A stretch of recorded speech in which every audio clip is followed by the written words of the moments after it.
Le 60 secondes d'information à la une. Alors que le gouvernement veut faire répartir l'activité pour éviter l'effondrement de l'économie, les 2 premières semaines de confinement ont suffi à plonger la France de la récession. Sur une première estimation dévoilée jeudi par l'INSEE, le produit intérieur brut français s'est contracté de 5,8% au premier trimestre.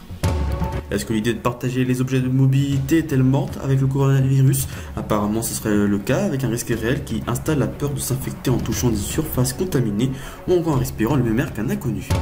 Alors que l'Europe toujours divisée mesurait jeudi le désastre économique provoqué par le coronavirus, des signes d'éclaircie apparaissent en Asie avec la Corée du Sud qui, depuis le début de la pandémie, n'a enregistré aucun nouveau cas pour la première fois. Le futur centre aquatique des Jeux de Paris 2024, situé à Saint-Denis, a été réévalué à la hausse. Attribué à un groupement mené par Bouygues, le coût sera de 174,7 millions d'euros contre 113 selon un précédent budget. La météo de vendredi, ce sera la pluie sur toute la France, mais avec peu de soleil sur la moitié nord de la France et dans le sud-est, avec des températures qui sont prises entre 11 et 23 degrés. Mesdames et messieurs, bonjour, bienvenue dans ce 21e numéro d'Instant Nature et aujourd'hui c'est de la 5G dont nous allons parler. Bienvenue.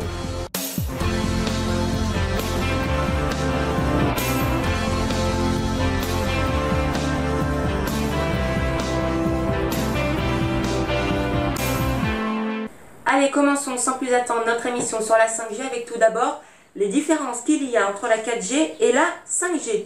Et première différence à noter, la rapidité. Actuellement, la 4G a un débit d'environ 100 gigabits par seconde. La 5G sera 100 fois plus rapide que la 4G. Toujours en ce qui concerne la rapidité, la 5G aura 10 fois moins de latence que la 4G.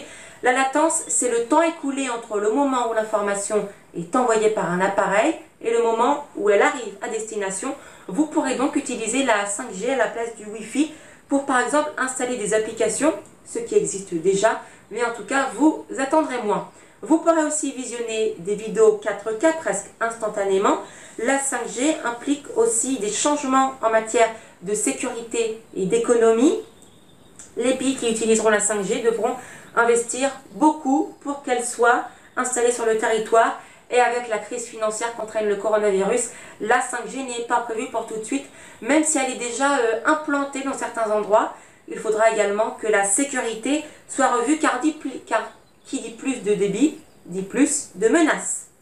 Voilà pour les différences, et on vient de le voir, des dispositifs en matière de sécurité doivent être installés, tout comme la 5G en elle-même. Ce travail sera long. La 5G était normalement prévue en France pour la fin du printemps 2020, mais je vous le disais, avec la crise du Covid-19, l'arrivée va sans doute être retardée. De plus, tout le territoire français n'est actuellement pas équipé de la 4G. Donc ça, c'était pour le côté technologique. On va maintenant voir que la 5G n'a pas que de bons côtés concernant la nature. Elle pourrait perturber les prévisions météorologiques, car qui dit plus de débit dit plus d'antennes et plus d'ondes. La 5G utiliserait les mêmes fréquences que celles des satellites météo, ce qui brouillerait les prévisions météo. Autre perturbation, c'est une hypothèse. Cette fois, la température des insectes augmentera dans le monde avec l'arrivée de cette 5G. Une hypothèse qui est fausse. En fait, ce sont certaines rumeurs qui ont mis au jour cette hypothèse, mais pour l'heure, aucune autorité gouvernementale ni étude officielle confirme cette hypothèse. Et puis toujours concernant les hypothèses, sachez que le coronavirus aurait peut-être un lien avec la 5G. Le coronavirus aurait peut-être été causé par justement la 5G. Ce n'est là encore une fois qu'une hypothèse. Il faut prendre cette information avec des pincettes. Pour l'instant, le coronavirus viendrait plutôt d'un marché de Wuhan ou d'un laboratoire. Voilà, c'est la fin de ce 21e numéro d'Instant Nature. Merci de l'avoir suivi. Prochain rendez-vous sur Info TV, c'est samedi à 17h pour la semaine de l'info présentée par Léon Patron. Mais d'ici là, vous pouvez retrouver toute l'actualité sur notre compte Twitter ainsi que sur notre compte Instagram @groupeinfotv. Très bonne fin de semaine à vous et à dans 15 jours.